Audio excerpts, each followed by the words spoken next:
Hello everyone, in this video I'm going to show you how to enable data saver mode on Facebook. So for you to be able to enable data saver mode on your Facebook, you just optimize the use and the rate at which your Facebook is consuming your data.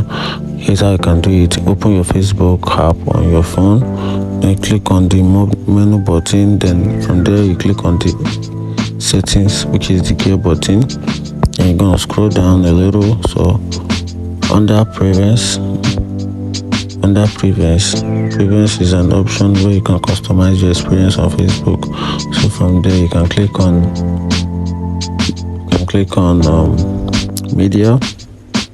You can simply click on media. So from media, the first option that comes out is the video quality, and under the video quality you have to optimize, which actually adjusts the resolution to network condition, and under the optimized then we have the data saver option, which lower the resolution of all video just to be able to optimize and the rate at which your data is being consumed by Facebook. So right here, you want to top this one right here, then you turn it on, then you've enabled the data saver mode on your Facebook account, and that's it. If you find this video helpful, like and follow for more. Thank you.